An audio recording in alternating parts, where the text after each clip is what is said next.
Welcome back to The Race. The proposed $700 billion bailout of Wall Street is taking center stage in Washington and on the campaign trail. And a new poll shows McCain may be at a disadvantage. Take a look at this. A new CNN opinion research poll asked voters which party is more responsible for the current economic situation. 47% said the Republicans, while 24% said the Democrats. Today on Capitol Hill, the bailout plan was met with outrage from lawmakers in both parties.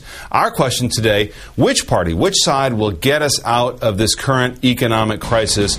Facing off, Obama supporter and Democratic Congressman from Pennsylvania, Representative Shaka Fattah, as well as McCain supporter and Republican Congressman from Indiana, Representative Mike Pence. Mike, let me start with you. Congressman Pence, let me start with you. You bet. Make the case at this stage for why Republicans, led by John McCain, are the best suited to lead the country out of this. Well, because I think in John McCain, David, you've got someone who understands this isn't just an instance of Wall Street greed.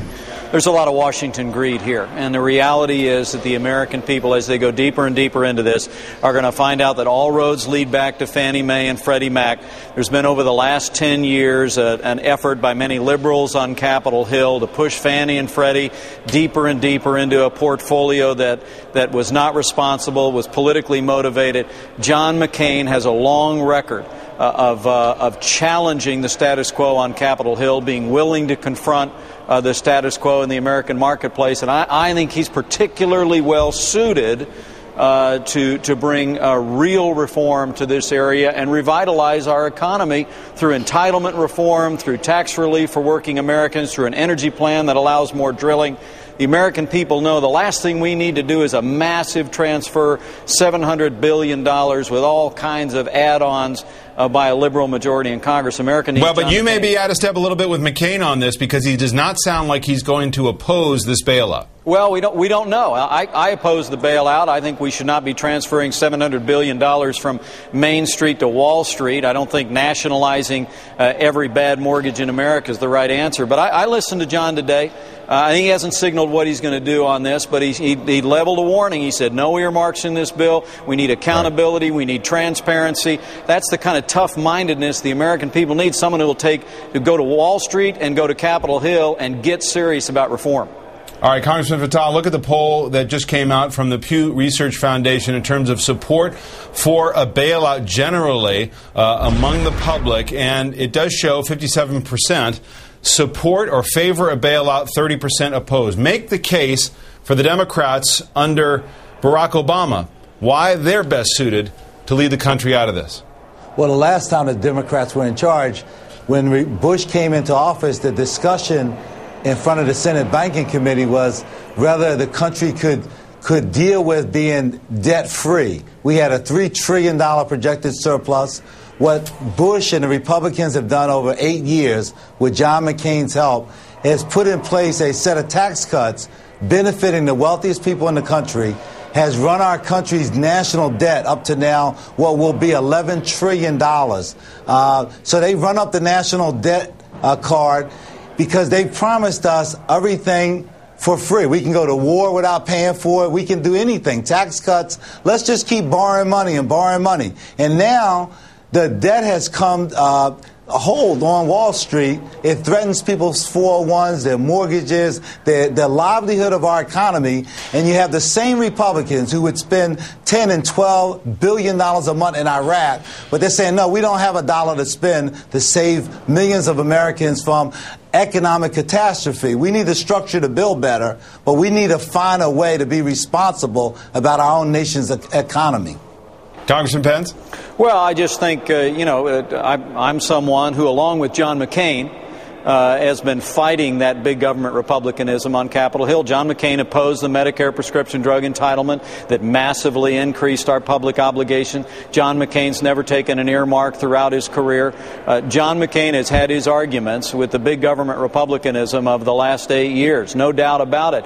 But what you see John McCain saying right now, Senator Brown was just on a few minutes ago talking about the things that need to be added to this bill. It seems like the Democrats on Capitol Hill are saying the $700 billion is not enough. They need to add additional benefits, additional requirements, additional regulations. John McCain is saying, look, we got to put the interest of the taxpayer first. We don't need to run up the national debt. And John has a long record of commitment to limited government and fiscal discipline.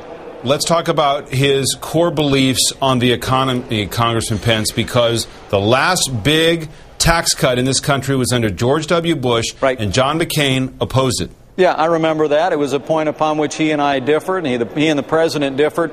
But if you'll remember, David, I know you do. Well, he's on Bush's side now. John He's for McCain. those tax cuts. Well, John McCain opposed it because he said then, and he says now, that he wanted to see budget cuts to accompany those tax cuts. He said he ultimately realizes that those tax cuts, whether Shaka admits it or not, did work. The economy, through very difficult times in recent years, has grown. But John McCain has a long record of commitment to fiscal discipline and reform, which is what this country desperately needs right now, is someone who will stand up to Capitol Hill and stand up to Wall Street, and that's John McCain.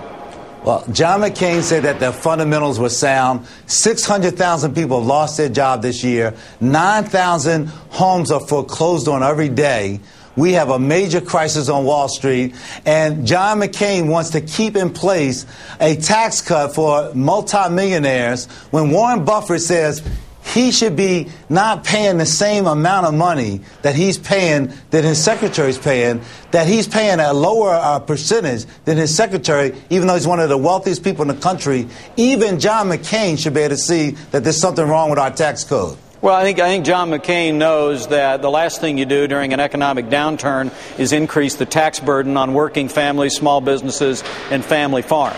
But what we absolutely have to do is bring fiscal discipline back to Washington, D.C. I frankly want to see a president that's willing to confront Capitol Hill, confront greed on Wall Street, and bring a real transformational message to government and to public life. Well, the last time we had a Democratic president, we had a balanced budget, we had surpluses. We were talking about what it would be like to be out of debt completely. Now we've almost doubled the national debt, $11 trillion. We have a major catastrophe on Wall Street, and we have Republicans who are responsible for this running and hiding. Democrats are going to act responsibly this week. We're going to find a way to help those people stay in their homes. All right, we're going to leave it there. A strong and serious philosophical debate, and the debate's going to continue. Thank you, Congressman, both for being here to exchange your views. Thank you.